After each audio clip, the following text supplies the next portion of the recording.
to all. So ഞാൻ discuss ചെയ്യാൻ പോകുന്നത് decoding India's new tax regime.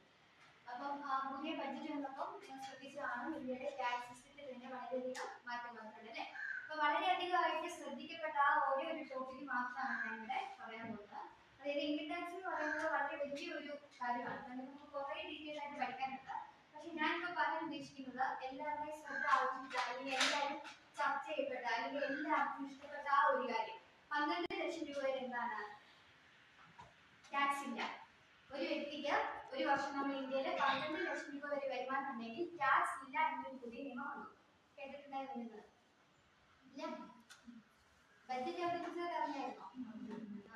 അപ്പൊ ബഡ്ജറ്റ് അവതരിപ്പിച്ച് അന്ന് വന്നൊരു റൂളാണെന്ന് നമ്മുടെ ഇന്ത്യയിൽ ഒരു വർഷം 12 ലക്ഷം രൂപ വരെ എന്താണ് ടാക്സ് ഇല്ല. അപ്പൊ അതിന് മുന്നേ 12 ലക്ഷത്തിന് ടാക്സ് അവർ കളക്ട് ചെയ്തിരുന്നു. അറിയാവോ എന്താണ് ടാക്സ് എന്ന് വെച്ച് കഴിഞ്ഞാൽ? എന്തിനാണ് ടാക്സ് എടുക്കുന്നത്? ടാക്സ് എന്ന് വെച്ച് കഴിഞ്ഞാൽ നമ്മുടെ ഇന്ത്യൻ ഗവൺമെന്റ് ഏറ്റവും ഇമ്പോർട്ടന്റ് ആയിട്ടുള്ള മെയിൻ സോഴ്സ് ഓഫ് ഇൻകം ആണ്.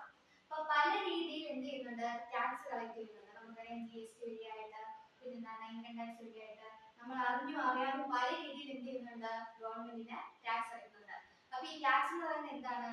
ഒരു certain sum of money ആണ്.